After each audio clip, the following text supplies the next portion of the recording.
안녕하십니까. 사회복지사 1급을 담당하는 고병갑입니다. 이번 시간에는 2017년도에 있었던 제15회 사회복지사 1급 국가자격시험의 기출문제, 그중에 3교시 2교과인 사회복지 행정론을 풀어보도록 하겠습니다. 새로이 준비하시는 2018년도를 준비하시는 분들이 대부분이겠습니다만은 바로 이 기출문제라고 하는 것은 결국에 출제위원들을 만나서 얘기를 해보더라도 결국에 출제되는 영역은 바로 그 영역이 그 영역이다 라고 할 정도로 이렇게 그 영역이 그 영역이라고 이렇게 단언적으로 말씀하실 정도로 기출문제의 영역이 곧 내년의 예상문제의 영역이라고 여러분들이 생각하시면 됩니다. 또 더욱이나 직장생활을 하시면서 시간이 없으시는 분들은 이론서부터 시작해서 문제까지 다 풀어보는 데는 그 양이 너무 방만합니다. 그런데 기출문제를 통해서 기출문제를 푸는 동안 이론서를 통해서 기출문제가 출제되었던 영역만 표시한다 하더라도 여러분들은 3분의 2, 더 나가서 4분의 3이 끝났다라고 할 정도로 기출문제의 중요성은 대단히 큰 겁니다. 그래서 끝난 문제고 지나간 문제라고 생각하지 마시고 바로 이 문제가 바로 내년에 출제될 영역의 바로 그 옆자리라고 생각하시면 될 겁니다. 자, 3교시 2영역 사회복지 행정론 많은 분들은 부담 없이 풀어가고 있습니다만 그래도 우리가 실수를 해서는 안 되는 3교시니까 가장 돌릴 때 아니겠습니까? 해서 한번 여러분들의 범위, 시간, 또 용량을 좀 줄여보도록 하겠습니다. 자, 2교시이기 때문에 3교시 2영역이기 때문에 26번부터 시작이 됩니다.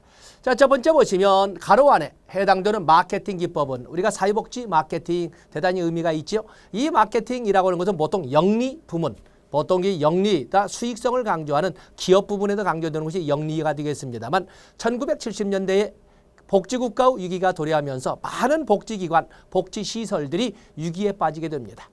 그렇기 때문에 이 후원금 또는 독지가의 방문 이런 것이 현재의 주름으로서 운영할 수조차도 없게 되다 보니까 어떻게 하면 우리 기관이나 우리 시설을 알릴 수 있는 방법이 있겠는가라는 그런 전략을 강구하게 된 거거든요. 그런 과정에서 영리 부문에서 강조하던 영리 조직에서나 사용하던 마케팅 기법을 비영리 부문인 사회복지에서 받아들이게 된 겁니다. 바로 이제 그래서 이 마케팅에는 여기 나온 것처럼 공익연계 마케팅, 고객관계 관리 마케팅, 고객관계 관리 마케팅, 다이렉트 DM이라고 그러죠. 다이렉트 마케팅, 데이터베이스 마케팅, 사회 마케팅 등등 다양한 마케팅 기법이 있습니다. 그중에 박스에 고객들이 A기업의 물품을 구입할 경우 A기업이 그 수입의 일정 비율을 B복지관에 기부하는 방식이다. 이렇게 해서 기업은 기업대로 본래의 목적인 수익을 창출하면서 동시에 그 수익의 일부를 복지에 희사함으로써 기업의 이미지도 높이고 또한 복지기관이나 시설의 운영에도 실질적인 도움을 줄 수 있는, 그래서 기업이나 복지나 모두 윈윈의 전략이 될 수 있는 이런 것을 바로 우리가 공익연계 마케팅, CRM 또는 기업연계 마케팅, 기업이 공익과 관련되어서 수익도 창출하고 봉사활동도 하고 수익도 창출하고 복지부문에 기여도 할 수 있도록 하는 것은 바로 공익연계 마케팅이 되겠습니다. 단답식 같습니다만 이렇게 가장 많이 나오는 것이 바로 공익연계 마케팅이 가장 많이 나오고 다음에 사회 마케팅 정도가 출제가 됩니다. 그래서 이거 가지고 가시면 되겠어요. 다음에 두 번째 문제를 보시면 사회 의사결정 방법이 나와 있군요. 의사결정 방법은 우리가 의사결정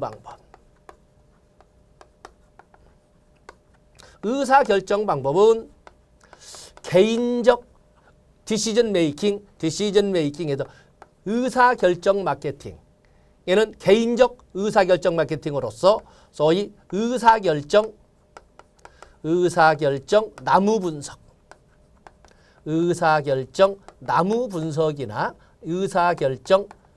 분석이나 또 그런가 하면은 여기 나온 것처럼 대안선택 흐름 분석,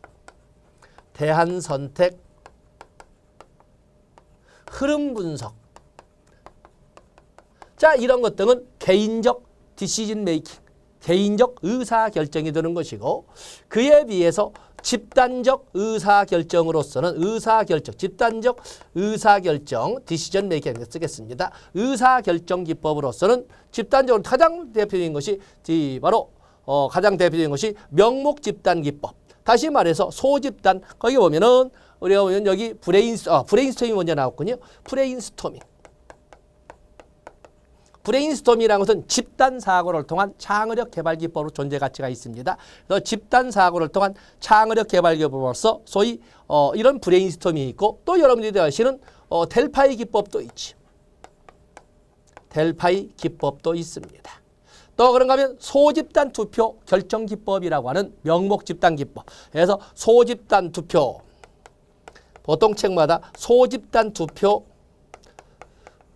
의사결정이라고 하는 명목 집단 기법이 바로 여기에 이렇게 존재를 합니다. 그런가 하면 기타로 보면은 기타로서 설명할 수 있는 것은 전략적 결정 기법도 있고 판단적 결정 기법도 있고 또 문제 해결 결정 기법도 있고 다양한 기법들이 이렇게 존재를 합니다. 자, 문제를 풀어보면서 첨가를 하도록 하겠습니다. 보통 나오는 것은 바로 이 개인적 의사결정 기법과 집단적 의사결정 기법을 가지고 출제가 되는데 이번엔 좀 확대를 시켜서 이렇게 문제를 냈네요. 대안선택 흐름 도표는 개인적 의사결정 기법이 되겠어요. 그래서 어떠한 문제에 대해서 예, 아니오로 대답하도록 해서 예와 아니오에서 이렇게 쭉 방향을 그림처럼 그려나가는 것을 대안선택 흐름 도표라고 합니다. 이건 개인적이 되겠어요. 브레인스토밍, 아까 말씀드린 것처럼 브레인스토밍은 집단사고를 통한 창의력 개발 기법으로 집단적 의사결정 기법입니다. 그래서 지도자만 주제를 알고 그 집단에는 문제를 제시하진 않은 상태에서 장시간 자유롭게 토론하는 방법이다. 그래서 집단 내에서 어떤 문제인지도 모르고 집단 내에서 다양한 의견을 자유롭게 발표하도록 함으로써 어떤 새로운 대안이나 새로운 문제에 접근하도록 하는 것은 바로 여기 나오는 브레인스토밍이 되겠습니다. 판단적 결정. 의사결정에는 판단적 결정도 있고 직관적 결정도 있고 또 문제 해결 결정도 있고 그렇습니다만은 거기 보면은 여기 보면은 브레인스토밍은 2번부터 해야죠. 브레인스토밍은 지도자만 주제를 알고 지도자만이 아니라 단지 집단 구성원에게 주제만 던져주고 하는 겁니다. 그리고 집단 구성원들이 자유롭게 의견을 개진함으로써 새로운 문제나 새로운 해결책에 접근해가는 창의적인 방향으로 진행하도록 하는 것이지 지도자만 주제를 아는 것은 아닙니다. 판단적 결정은 정보 수집, 연구 분석과 같은 합리적이고 과학적인 절차로 이루어진다. 이 판단적 결정이라고 하는 것은 판단적 결정은 이런 합리적이고 과학적인 절차를 통해 이루어지는 것은 이게 아니라 이건 문제 해결 결정입니다. 문제 해결 결정. 그렇다면 판단적 결정이란 뭔가? 판단적 결정은 그 연구자가 보유하고 있는 지식이나 경험에 근거해서 의사결정을 하는 것은 판단적 결정입니다. 의사결정자가 보유하고 있는 지식이나 결정에 근거한 것이고 여기 나오는 합리적이고 과학적 절차를 강조하는 것은 문제해결 결정이라고 합니다. 직관적 결정은 여기 나왔거든요. 개인의 지식과 경험에 의해서 하는 것은 바로 여기 나오는 판단적 결정이 되겠어요. 그러면 직관적 결정은 사실이나 현실에 근거하기보다는 자신의 어떤 육감에 근거해서 의사결정을 하는 이런 방법을 바로 직관적 결정이라고 하는 것입니다. 어떤 육감에 근거하는 거죠. 육감에. 그래서 이것은 판단적 결정을 잘못 썼네요. 정형적 또 비정형적 결정이 있는데 비정형적 의사결정은 의사결정자의 직관, 의사결정자의 어떤 육감에 의하기도 하고 의사결정자의 그래서 어떤 정형화된 근거 없이 정확한 기준도 없이 그때 맞춰서 하는 것은 비정형적 결정이고 정해진 절차와 정해진 범위를 근거로 해서 결정하는 것은 정형적 결정이라고 합니다. 답은 5번만이 맞습니다. 첫 번째는 개인적, 두 번째는 지도자만 주제를 하는 것이 아니라 집단 구성원들이 주제만 가지고 자유로운 의사결정을 의사소통을 통해서 문제를 해결해가는 것이고 3번과 4번은 앞뒤가 3번은 문제 해결 결정, 4번은 판단적 결정인 답은 5번이 되겠어요. 그다음에 28번에 보시면 이건 언제나 나온다라고 강조하는 겁니다. 조직관리 기법에는 우리가 보통 PERT, MBO, 그다음에 TQM 등을 이렇게 설정을 하고 있는데 여기 나온 TQM이 나와 있거든요. 보통 제가 설명할 적에 문제를 풀어가는 기법. 사실은 많은 사람들이 3교시가 어렵다고 하는데 3교시가 어렵다기보다는 3교시에는 체력이 떨어질 만큼 떨어진 더욱이나 점심까지 먹고 눈도 멍하고 집중이 안 되는 시간이기 때문에 생각이 안 되는 거예요. 그래서 보통 조직관리기법에서 MBO 그러면 목표란 단어가 나오면 우선적으로 MBO로 가고 시간이란 단어가 나오면 퍼트로 우선하고 고객이란 단어가 나오면 TQM으로 먼저 우선한다. 이렇게 설명을 했습니다. 여기 나오는 총체적 품질관리라고 하는 것은 조직에서 제공하는 서비스나 재화의 품질을 향상하기 위해서 누구의 눈으로? 바로 고객의 눈으로. 언제부터? 투입하자면 사업을 시작하는 단계, 투입 단계부터 조직 전원이 모여서 지속적으로 평가하고 피드백하는 지속적인 학습 과정을 통해서 고객의 눈에 맞는 품질까지 고객의 눈에 맞는 품질 수준까지 올리기 위한 이러한 이 기법을 총체적 품질 경영이라고 합니다. 고객이란 단어 나와 있고 지속적인 품질 향상이란 단어 나와 있습니다. 서비스의 품질은 투입 단계부터 고려하기 시작합니다. 여기 의사결정은 자료 분석에 기반한다. 품질 향상은 조직 성원들의 헌신을 필요로 한다. 그래서 전 구성원의 참여와 전 구성원의 지속적인 학습 과정, 다시 말해서 끊임없는 평가 및 피드백 과정을 통해서 이루어진다 해서 여기서는 답은 3번이 되겠습니다. 그래서 TQM은 TQM, MBO, 퍼트는 여러분들은 무조건 따로 나온다라고 하고 준비를 하시면 되겠습니다. 그 다음에 29번에 보시면 참여적 리더십에 대한 설명으로 옳지 않은 것은 리더십의 조직 성원들을 일정 방향이나 일정 목표로 이끌어갈 수 있는 영향력이나 그러한 영향력을 행사하는 힘을 리더십 지도성이라고 합니다. 지도성에는 이명 지도성도 있고 지시적 지도성도 있고 지도적 지도성도 있고 참여적 지도성도 있습니다. 참여적 지도성이라고 하는 것은 그러한 영향력을 행사하도 어떤 방식으로 행사한다? 조직 성원들의 참여를 기반으로 해서 영향력을 행사하는 것을 참여적 리더십이라고 합니다. 직원들의 지식이나 기술 활용, 참여죠. 참여. 그러다 보니까 저희 직원들의 또는 조직 성원들의 주인의식이 싹 트는 거죠. 직원들의 사명감 증신. 책임 분산으로 인해 조직이 무기력하게 될 수도 있다. 우리가 많은 사람들이 착각을 할 적에 참여, 민주, 그러면 무조건 명제로서 긍정적인 쪽으로만 생각하는데 정말 그럴까? 어떤 급박한 문제와 같은 경우에 조직 전체 성원의 참여를 바탕으로 하는 것은 혼자 단독 결정할 때보다는 보다 합리적일 수는 있으나 시기적 적절성에서 문제가 생길 수가 있습니다.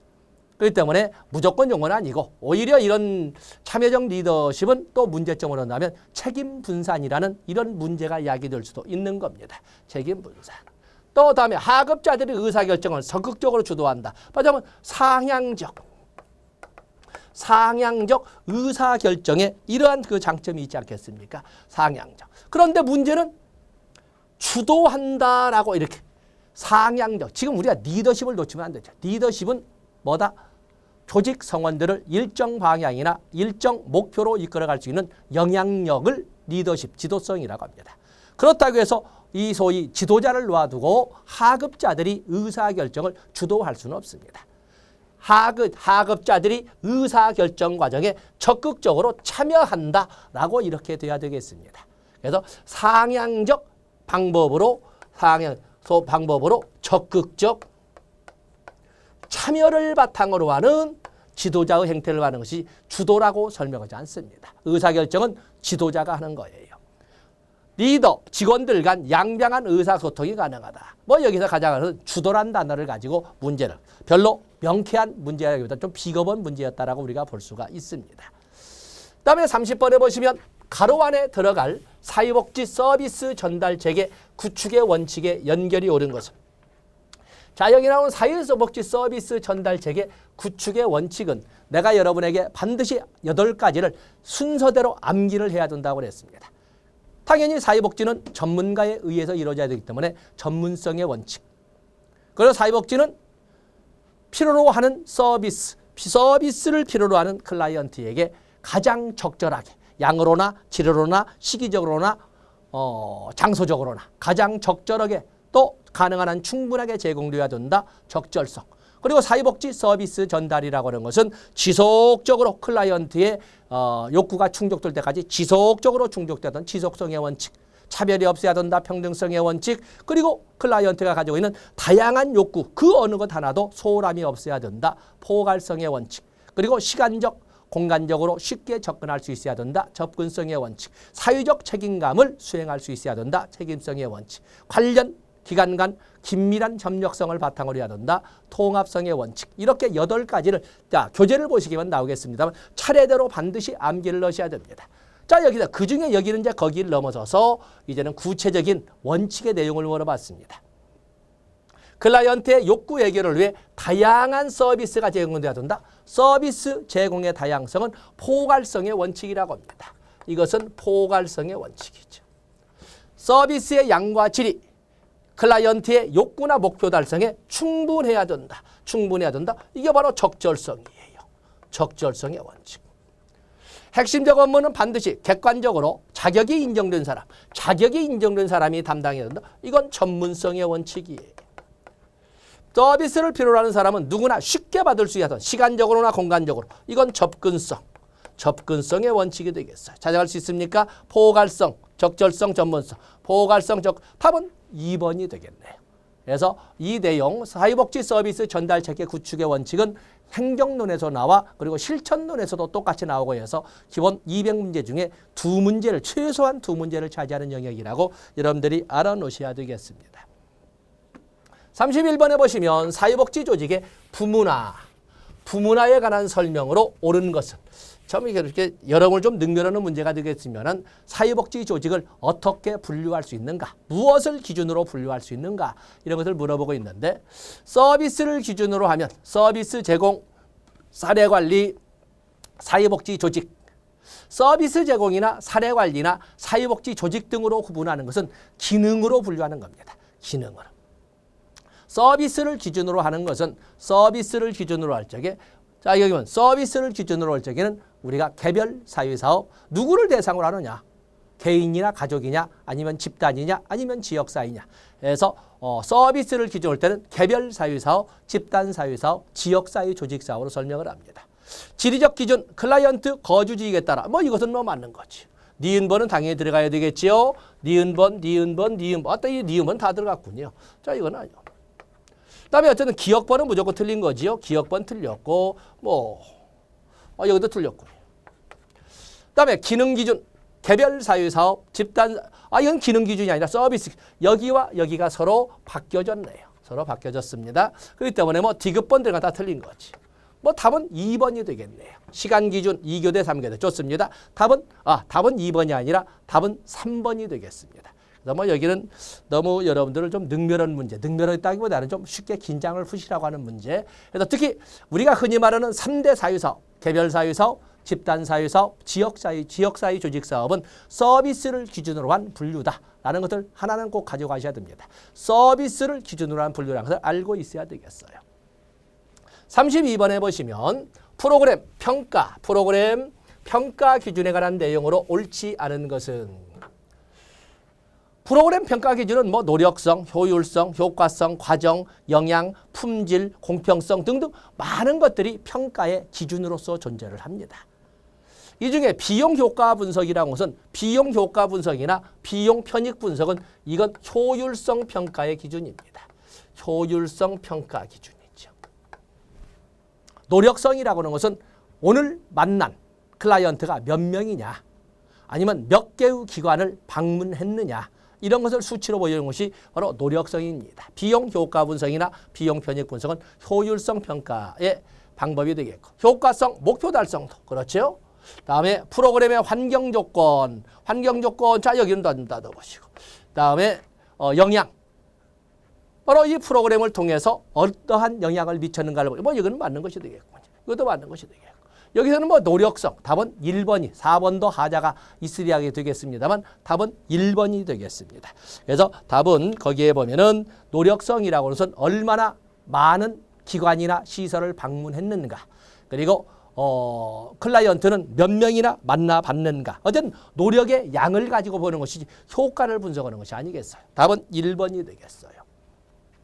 다음에 33번에 보시면 기획 유형에 관한 설명으로 옳은 것은 제가 이론 강의 때 보통 이런 기획 유형은 잘 설명하지 않습니다만 기획 유형은 최고 관리층의 기획, 중간 관리자의 기획, 또 실무 관리자의 기획, 또 그런가 하면은 전략 기획, 운영 기획 프로그램 기획 이런 식으로 다양하게 설명을 합니다. 보통 최고 관리층에서는 전략적 기획을 합니다. 전략적 기획. 그다음에 중간 관리자는 운영 기획. 조직 내부에서 어떻게 이 업무를 수행하고 어떻게 정책이나 프로그램을 집행할 것이냐는 운영 기획을 하게 되고 실무 관리자는 운영 기획 중에 세부 업무, 세부 프로젝트에 대한 이런 그 기획을 하게 될 겁니다. 프로젝트 기획. 이렇게 우리가 설명할 수가 있는 보겠어요. 최고 관리층은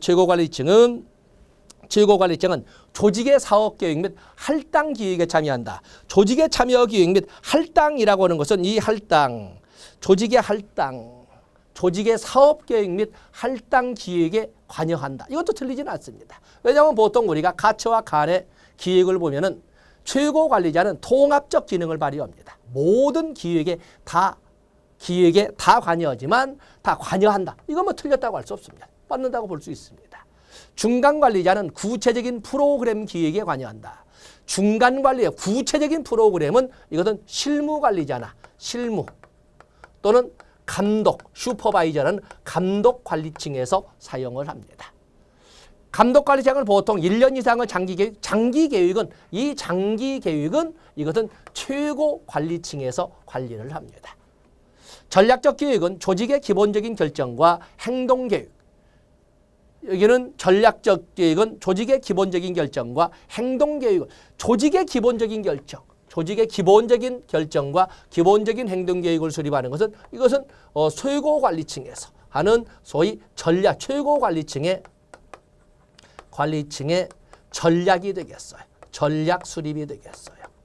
기본적이고 그러면서 내려가면서 그 구체적인 사업 계획이나 이런 전략은 기획은 좀 더 구체화될 겁니다. 외부 환경과의 견딩에 관한 사정을 포함한다. 운영 기획이라고 하는 것은 조직 내부의 프로그램 운영 계획인 것이지 환경과의 관련, 환경에 흘렸던 이런 사정은 전략 기획이라든지 여기는 전략 기획에 해당된다라고 볼 수가 있습니다. 전략 기획. 그렇기 때문에 여기서는 옳은 것을 맞기 때문에 4번도 맞는군요. 1번과 4번 중에 4번은 워낙 딱딱 떨어지는 것이기 때문에 거기에 보면은 사업계획, 할당기획과 같은 사업계획은 최고관리층이지만 할당기획. 그래서 1번과 4번이 모두 맞는 것이 되겠지만 객관식에는 다 답이 되지 않아요. 이것은 이유 제기할 때는 것이고 문제에서 나올 적에는 당연히 전략적 계획은 최고의 조직 전체를 대상으로 하는 기본 계획과 기본 행동 수칙을 만들어가기 때문에 이것은 전략적 계획 최고 관리층의 계획이라고 설명을 합니다. 답은 4번이 되겠어요. 다음에 동기부여 이론이 나와 있군요. 동기부여 이론에는 동기부여 이론은 다양한 이론들이 있지요. 동기부여에는 매슬로우의 욕구 5단 개설, 엘더퍼의 ERG 이론, 또 그런가 하면 맥그리거의 XY 이론, 아지리스의 미숙 성숙 이론, 또 그런가 하면은 허스버그의 동기 유생 이론, 또 그런가 하면은 과정 측면의 동기 이론으로서 아담스의 공정성 이론이나 로크의 목표 설정 이론, 또 그런가 하면 브룸의 VIE 이론, 이런 등등의 이론들을 여러분들 다 배우게 될 겁니다. 자, 먼저 인간관계 이론. 인간관계 이론은 인간의 동기 유발이 어떤 현찰로 주는 과학적 관리론의 접근적보다 오히려 목표 달성이나 또는 생산성 증대에 더 크게 기여하기도 한다라고 하는 것이 인간관계론이에요. 호의적인 태도를 가지는 조직 구성원에 이건 맞는 거지. 동기유생 이론, 허스버그의 동기유생 이론, 책임성이나 성취에 대한 인정은 동기유발 요인에 해당된다. 여기 나오는 동기요인이라고 하는 것은 동기요인은 그야말로 일 자체에 관련된 요인이거나 또는 자기 성장에 관련된 요인. 동기요인. 그에 비해서 유생요인이라고 하는 것은 인적 환경에 관련된 요인이거나 물적 환경에 관련된 요인을 우리가 유생요인이라고 합니다. 여기처럼 어떠한 책임감이나 성취에 대한 인정이라고 하는 것은 자기 발전에 관련된 요인이기 때문에 동기요인, 다시 말해 동기유발 요인, 만족 요인에 해당되는 것이고, 그리고 만약에 보수, 집에서 회사까지의 거리, 아니면 사무실의 어떠한 그 기자재의 보충, 또 복지의 어떤 휴가, 유무 뭐 이런 것 등은 위생요인이 해당되겠어요. 자, 여기는 맞는 것이 되겠어요. Z이론, 인간은 통제와 강제의 대상이다. 이것은 Z이론이 아니라 X이론이 되겠어요. 인간은 자율성과 창조성, 이런 좋습니다. 성취동기 이론, 맥클라렌트에 의해서 체계화된 성취동기 이론. 맥클라렌트는 인간의 동기를, 동기와 욕구를, 권력의 동기, 친화의 동기, 그리고 성취의 동기. 그래서 권력 욕구, 친화 욕구, 성취 욕구. 이것만 가지고도 우리가 한 문제는 기다려볼 수 있는 것이 되겠어요. 그래서 성취동기라고 하는 것은 여러분들도 동기를 가진 것이 아니라 성취동기를 가진 건데, 맥클라렌트는 인간의 욕구를 권력의 욕구, 친화의 욕구, 성취의 욕구로 이렇게 3분을 했다라는 것도 한 문제를 가져가시면 되겠습니다. 여기에서 옳지 않은 것은 답은 3번이 되겠어요. 이건 X이론을 Z이론으로 설명을 했네요. 다음에 사회복지 서비스 전달체계 문제가 또 나왔네요. 사회복지 서비스 전달체계에 대한 설명으로 옳지 않은 것은 사회복지 서비스 전달체계 구조 기능적 차원에서는 행정체계와 집행체계로 구분을 한다. 행정체계는 관리 또는 지원을 담당하는 부서는 행정체계라 하고, 집행체계는 주로 전달 등 현장 업무를 담당하는 것은 집행체계라고 합니다. 맞습니다. 서비스 종류에 따라 공적 전달 체계와 사적 전달 체계가 한다. 서비스 종류로 이렇게 나누게 되면 서비스 종류로 나누는 것은 아동복지, 노인복지, 장애복지 뭐 이런 식으로 나누는 것이고, 여기는 공적 전달 체계와 사적 전달 체계라고 하는 것은 이것은 주체에 대한 누가 주체가 되느냐를 가지고 공적 전달 체계, 중앙정부, 공적 전달 체계도 중앙정부냐 지방자치단체냐, 또 사적 전달체는 민간 부문이냐 아니면 혼합으로 운영되고 있느냐, 이걸 따지는 거거든요. 이건 틀린 것이 되겠어요. 행정체계는 서비스를 기획, 지시, 지원, 관리, 이거 맞는군요. 집행체계는 전달 기능을 주로 수행하고 좋습니다. 읍면동은 사회복지 서비스와 급여를 제공하는 집행체계, 그렇습니다. 우리가 동사무소에 있는 사회복지 전담공무원이라든지 읍면동에 있는 많은 이런 것들은 전부 집행체계에 해당된다. 답은 2번이 되겠어요. 다음에 36번에 보시면 2000년 이후 사회복지 전달체계의 변화에 해당하는 것을 모두 그리면, 제목은 사회복지 전달체계를 가지고 여러 개 설명을 했네요. 사회복지 통합관리망, 행복이음이 있죠. 행복이음은 2010년도에 만들어집니다. 주민생활 지원 서비스로 주민생활 지원 서비스는 이건 2006년에 시범으로 2006년에 있었던 것이고, 사회복지 전문용어는 이건 뭐 기본적으로 알고 계시는 거죠. 1987년 별정직으로 그리고 법적 근거도 없이 처음으로 배치가 된, 지금 같으면 사회복지 전담공무원의 전신을 1987년에 별정직으로 배치되기 시작한 사회복지 전문요원이라고 합니다. 사회보장 정보시스템, 이게 바로 가장 최근에 나온 2013년도에 구축된 시스템을 말합니다. 사회보장 정보시스템은 2013년도. 지금 물어본 것은 2000년 이후를 물어보지 않았습니까? 2000년 이후를 물어봤기, 거기에 대해서 모두 그렇으니까 디귿번만 빠지는 기역, 니은, 답은 3번이 되겠습니다. 다음에 37번에 보시면 다음은 체계 이론 중 어떤 하위 체제에 대한 이론인가? 뭐 여기 문제 다 나와 있군요. 체계 이론의 하위 체계에는 생산 하위 체계, 적응 하위 체계, 유지 하위 체계, 경계 하위 체계, 관리 하위 체계가 있습니다.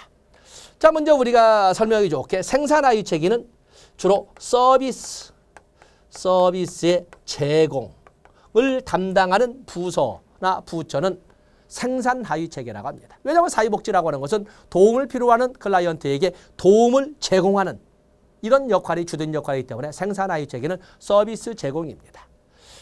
다음에 적응 하위 체계는 환경 변화에 적응하고자 하는 거기 때문에 이건 연구, 개발에 관련된 부처는 적응 하위 체계라고 합니다. 유지 하위 체계라고 하는 것은 안정적인 변화나 혁신도 있어도 과감한 이런 표현을 쓰면서 큰 격차로 나면 사회 또는 조직의 혼란이 나오거든요. 그렇기 때문에 유지하위 체계는 일정선을 유지하면서 적응을 나가도록 하는, 그 때문에 유지는 교육이나 훈련의 역할을 담당하는 것은 바로 유지하위 체계가 되겠어요. 다음에 경계하위 체계라고 하는 것은 이 시스템이나 이 조직이 결코 그 자체로만 존재하는 것이 아니라 환경 속의 조직이라는 것을 인식하게끔, 또 여러분이 체계론 인행사에서 배운 것처럼 결국에 네겐트로피를 이끌어가기 위해서는 장애물인 쓰레기나 이런 것은 외부 환경으로 배출하고 필요한 에너지나 자원의 유입은 외부 환경으로 끌어당기는 상호 교류라고 하는. 그 때문에 여기는 홍보라든지 이 조직이 존재하는 것을 알리는 홍보라든지 자원의 유입이라든지 이런 등등을 담당하는 부처는 경계하위 체계라고 합니다. 관리하위 체계는 이 네 개를 총괄하는 전략기획본부라든지 옛날 같으면 총무과라든지 이렇게 분류하는 것은 관리하위 체계가 되겠어요. 자, 여기는 뭘까? 개인의 욕구를 통합하고 조직의 영속성을 확보한다. 조직의 영속성, 이건 안정이지 않습니까? 안정. 업무 절차를 공시화하고 표준화한다. 이것도 이렇게 같이 연결되겠네. 그다음에 직원을 훈련시키고 보상하는 제도. 자, 여기에서는 기존을 안정적으로 이끌어가는데 주 목적을 두는 것은 유지하위 체계가 되겠어요. 그래서 이것은 유지하위 체계, 답은 5번에 있네요. 다음에 38번에 보시면 인사관리에 대한 설명으로 옳지 않은 것은 직무 분석 이전에 직무명세서와 직무기술서를 작성한다. 자, 이것은 보통 우리가 직업상담을 통해서 제가 강의하는 내용이 되겠습니다만, 이 직무 분석은 어떤 직무가 주어지면 직무 분석을 하게 됩니다. 직무 분석은 두 개의 방향으로, 하나는 직무 기술서로, 하나는 직무 명세서로 이렇게 바뀌게 됩니다. 직무 기술서는 일 자체에 대한 설명이고, 여기는 담당자 요건을 설명하는 거예요. 우리 일은 현장이 어디에 있고 몇 시에 출근해서 몇 시에 퇴근하고 어떠한 업무를 주된 업무로 하고 이런 일 자체에 대한 설명은 직무기술서. 직무명세서는 직무 담당자는 어떠한 자격이나 면허를 가져야 되고 어떠한 기능을 가져야 되고 이걸 잘 설명하는 거거든요. 이거 두 가지를 해서 바로 직무를 평가하는 거예요. 직무를 평가하고 이거에 의해서, 우리는 사용하지 않지만 이거에 의해서 직무의 등급이 만들어지고, 그리고 미국 같은 경우는 이거에 의해, 요즘 우리나라도 성과급 많이 하지 않습니까? 이거에 의해서 밑에 하달표가 나가면 성과급의 액수가 결정이 되는 겁니다. 그렇기 때문에 이것은 직무 분석을 하고 나서 직무 분석의 결과로 일 자체에 대한 직무기술서, 업무 담당자에 대한 직무 명세를 만들어서 직무 평가하고 등급 조정해서 성과급여의 액수를 결정하게 되는 겁니다. 자, 이것은 틀린 것이 되겠어요. 직무기술서는 일 자체에 대한 기술이고 직무 명세서는 수행자의 요건에 대한 기술이다. 인사관리는 성과관리, 개발관리, 보상관리 등을 포함한다. OJT는 이건 OJT, 이것은 현장이죠. On the job training. 현장에서 상급자나 선배를 멘토로 해서 실무 능력을 향상시켜 나가는 것을 on the job training이라고 이렇게 설명을 합니다. 이것은 옳지 않은 거니까, 답은 1번이 되겠어요. 다음에 39번에 보시면 사회복지조직의 과업 환경에 해당되지 않는 것은, 사회복지조직의 환경에는 일방적으로 사회복지조직이나 사회복지 환경에 영향을 미치는 일반 환경과 매 순간에 상호작용을 해서 이끌어가는 과업 환경으로 이끌어가는데, 일반 환경으로서는 법적 조건이나 우리가 일반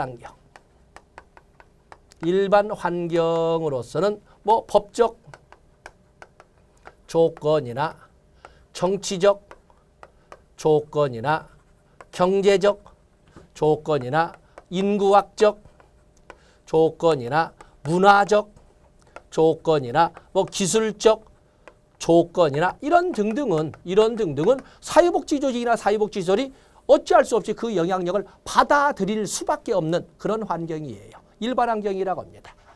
그에 비해서 과업 환경은 끊임없이 상호작용하는 것으로서 클라이언트의 공급자, 재정 공급자, 법적이나 합법성 권위나 합법성 보장기관 또는 경쟁기관 이런 등등을 우리는 과업 환경이라고 합니다. 클라이언트, 자원 제공자, 보충적 서비스 이 문화적 조건은 일반 환경에 해당이 되겠어요. 그래서 사회복지 조직이나 사회복지 행정을 둘러싼 환경에는 일반 환경과 과업 환경으로 나온다. 여러분 교재를 통해서 그림으로 설명을 받게 될 겁니다. 과학적 관리론에 대한 설명으로 옳지 않은 것은 과학적 관리론. 과학적 관리론은 원리 원칙이죠. 시간 연구, 동작 연구, 표준화, 성과급 제도를 통해서 이끌어가는데 구성원들의 비인간화로 소유 현상이 발생한다. 이건 뭐 서비스 문제군요. 인간의 정서적 측면과 사회적 관계를 중시한다. 이건 인간관계론이고 경제적 보상을 강조한다. 폐쇄적 환경 속에서 폐쇄적 환경을 강조한다. 비공식 집단이나 커뮤니케이션의 중요성을 간과하였다. 뭐 답은 2번 설명하여 두겠지요. 과학적 관리론과 인간관계는 여러분들 기본적으로 아는 문제이기 때문에 41번에 보시면 자 퍼트가 나와 있네요. 퍼트가 나와 있습니다. 프로그램 평가, 검토 기법에 대한 설명으로 옳지 않은 것은 자 아까 우리가 TQM 봤고 이건 퍼트. 퍼트에서 중요한 것은 뭐죠? 시간이라고 그랬죠. 기한을 정해놓고 과업별 소요 시간을 계산해서 최단 기간을 제시할 수 있다. 또 그런가 하면은 세부 목표나 활동의 상호작용과 시간 계획을 연결시켜. 자, 이것은 좀 퍼트에 대한 설명입니다. 겐트 차트에 비해 활동 간의 상호관계를 파악하는 데 유용하지 않다. 여기는 과업과 활동 간의 관계. 겐트 차트는 활동과 무슨 활동이기 때문에 활동과 활동 간, 또 과업과 활동 간 연계성이 주어지지 않습니다만 여기 퍼트는 과업과 활동 간의 연계성을 드러내고 시간으로 계산하기 때문에 상관관계를 파악하는 데 아주 유용합니다. 답은 5번이 되겠어요. 42번에 보시면 사회복지 행정의 실천 원칙에 대한 설명으로 옳지 않은 것. 사실은 이건 책에는 있습니다만 제가 설명하지 않는 겁니다. 장장 18개를 제시하고 있거든요. 보통 18개를 제시하고 있는데 보통 공부하는 사람의 입장에서는 4번까지가 가장 공부하기가 좋고 5번이 나오면 좀 집중해서 1, 2, 3, 4, 5번은 암기하려고 하고 이해하려고 합니다. 6번 나오면 읽기 싫죠. 그래서 저희들도 강의할 때 가능한 한 아무리 많이 나와도 5개 이내로 줄여서 추리려고 합니다. 근데 여기는 18개가 나왔어요. 근데 그걸 출제를 했고 지금 이 출제도 한 20년 된 것 같습니다. 그래서 여기 보시면 기관 목적, 기관의 목적을 명확하게 설정한다. 기관을 하나의 유기체로 인식한다. 조직화, 조직의 연대 책임을 이 조직화라고 하는 것은 사회복지 행정을 실천할 적에는 업무 그리고 인적 자원의 체계화가 있어야 된다가 조직화인 거고 여기에는 조직의 연대 책임을 강조하는 것은 책임성의 원칙이 되겠어요. 기관 책임의 원칙.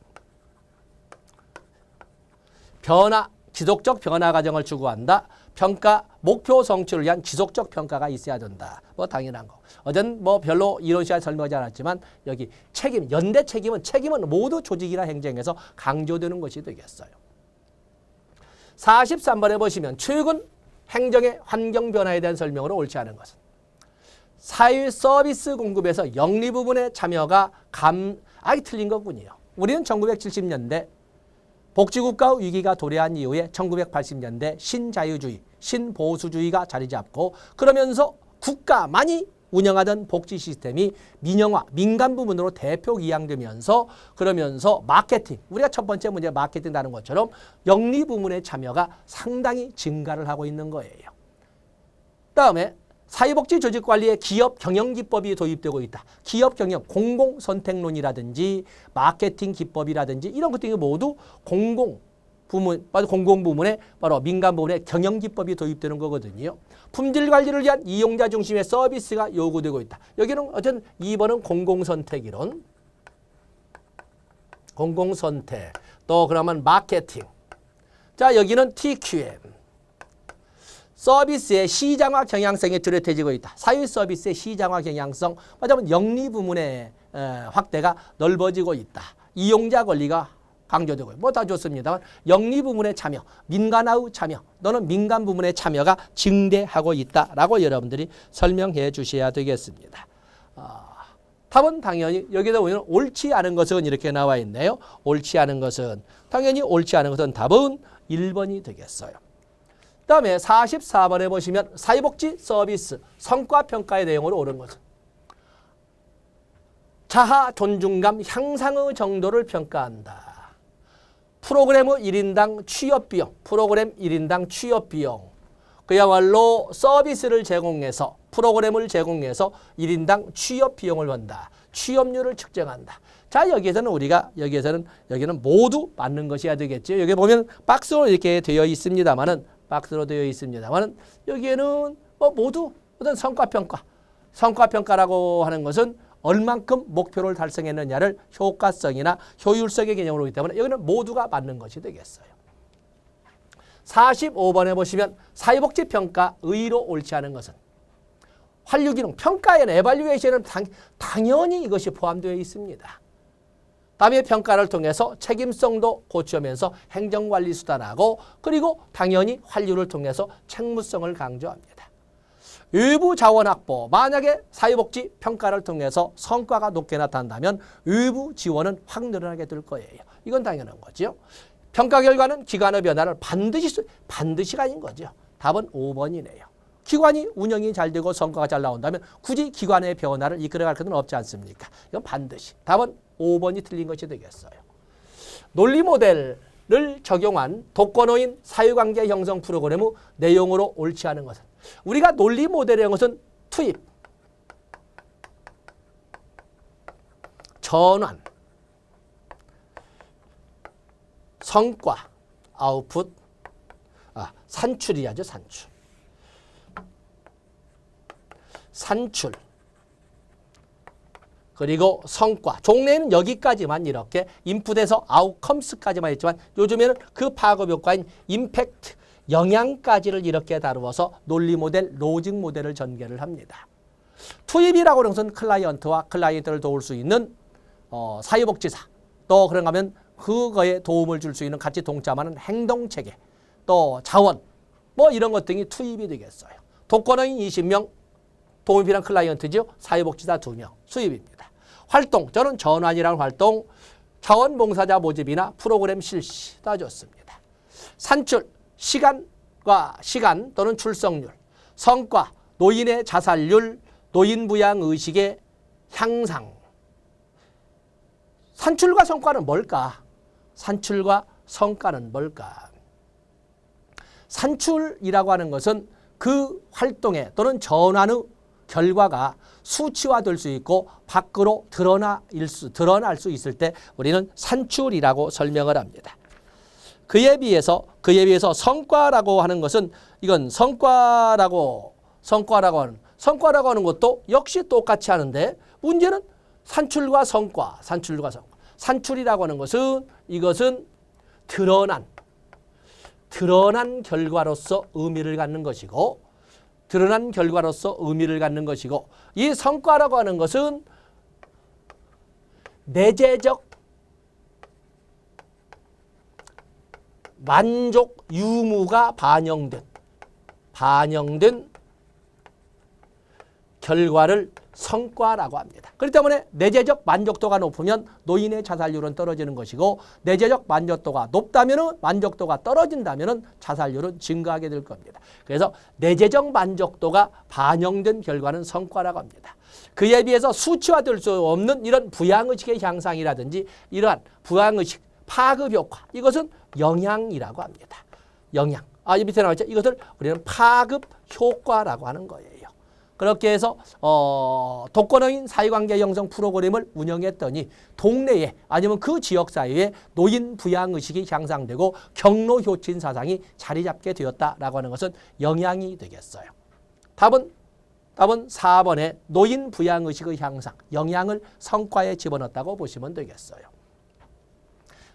다음에서 설명하는 사회복지 서비스 경향으로 옳은 것은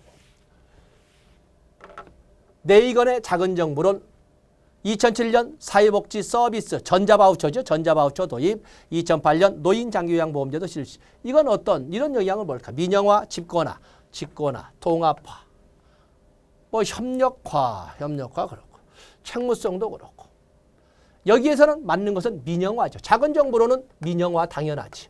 1980년대 신자유주의, 신보수주의, 민영화. 그다음에 우리나라 사회서비스 바우처 제도. 사회서비스 전자바우처. 2007년에 전자바우처가 이렇게 운영되는데 바우처라고 하는 것은 재원을 클라이언트에게 직접 제공하다 보니까 시장에 있어서 품질 경쟁을 둘러싼 소위 시장 경쟁이 이루어지고 민간 부문의 이런 개입이 활성화되는 거예요. 이거 민영화. 당연히 또 우리나라 장기요양보험은 당연히 민간부문, 공공부문과 민간부문의 혼합복지로 운영되고 있습니다. 답은 1번이 맞는 것이 되겠어요. 48번에 보시면 예산모형 한 문제 나온다고 그랬는데 나왔군요. 성과주의 예산모형, 품목별 예산, 성과주의 예산, 연기준 예산, 그리고 기획예산 등이 있는데 사업별, 이 성과주의는 뭐예요? 사업을 최대한 세분화할 대로 세분화해서 나온 사업을 프로그램을 세부 프로그램으로 그리고 세부 프로그램을 세부 프로젝트까지 나누어서 말단 조직이 이끌어가는 업무의 성과 측정에 초점을 두는 거거든요. 그래서 사업별, 이때의 사업은 최대한 세분화된 사업별 예산 통제가 가능하다. 그리고 예산 배정에 있어서 직관적, 예산 배정에 있어서 직관적이란 말이 나와요. 직관적이란 뭐라고 했어요? 직관적인 것은 이건 직관적 성격은 느낌이나 또는 육감에 의거한 것인데 이건 아니지요. 이건 아닙니다. 여기는 성과주의 예산은 예산의 아주 냉철한 아주 말단 조직에 따른 업무의 예산 편성에까지 관여함으로써 예산 편성의 합리성, 예산 편성의 신축성, 예산 운영의 효율성을 강조하는 것이 바로 이거예요. 직관적 성격은 맞질 않아요. 그다음에 관리 지향. 성과주의 예산은 관리 기능이 뛰어나다. 신축성을 보여야 한다. 실적 평가를 용이하게 한다. 바로 이게 성과 측정이죠. 답은 2번 예산 직관적 성격이 틀린 것이 되겠어요. 49번에 보시면 우리나라 사회복지 행정의 변화 과정과 주요 정책에 관한 설명으로 옳지 않은 것은 사회복지시설 평가제 도입은 자원의 효율적 운영에 대한 관심을 확대시키는 계기가 되었다. 그렇죠? 1997년 사회복지사업법 개정을 통해서 사회복지시설 허가제가 신고제로 전환되면서 그 대신 사회복지시설 평가제가 도입이 되는 거죠. 1997년 사회복지사업법 개정입니다. 주로 지방정부에서 운영되는 사회복지사업이 국고 보조사업으로 이양되었다. 자, 이것은 우리의 실정을 모르는 거죠. 우리는 2005년에 대부분의 국가 주도의 사업인 사회복지사업이 지방 이양사업으로 전환되었지 않습니까? 그렇기 때문에 이것은 이건 말이 안 되는 거예요. 읍면동 복지허브와 전략은 맞춤형 통합 서비스를 제공하기 위한 민관 협력을 기반으로 한다. 요즘에 특히 읍면동 복지허브라는 단어는 써야 되겠지요. 희망복지지원단 2012년부터 시군구 단위로 사례관리 기능을 중심으로 해서 만들어진 거고 국민기초생활보장제도 복지가 국민의 권리로서 인정받기 시작했다는 의미를 갖는다. 2000년부터 시행이 됐지요. 답은 2번이 되겠어요. 자, 마지막 문제 보시면 동기부여 이론 또 나왔군요. 학자의 연결. 인간관계론, 매슬로우. 인간관계론은 엘턴 메이어와 르시스버거와 같은 이런 것이 되어 있고 매슬로우는 욕구 5단계설이 됩니다. 여기도 보시고 ERG 이론은 알더퍼에 의해서 나온 거고 허스버그는 동기 위생 이론이 되지 않겠습니까? 성취동기 이론 맥클라렌 좋군요. 이건 맞았군요. 욕구 계층 이론은 매슬로우가 되겠고 맥그리거는 XY 이론이 되겠네. 알더퍼는 ERG 이론이 되겠고 됐군요. 여기서 옳은 것은 답은 3번이 되겠어요. 자, 여러분들이 보시면 이렇게 바로 여러분들이 지금 오래간만에 사회복지 행정론을 공부하시는 분과 같은 또 직장 생활을 하시면서 시간이 거의 없는 분들은 바로 이 기출문제를 가지고 먼저 페이지를 넘겨보세요. 기출문제가 어디에서 나왔더라. 그 여러분들이 쉽게 동그라미 친 그 범위 내에 내년에 문제가 있다고 보시면 되겠습니다. 자, 이렇게 해서 2017년도 제15회 사회복지사 1급 국가시험 사회복지행정론 기출문제 풀이를 마감 짓도록 하겠습니다. 고맙습니다.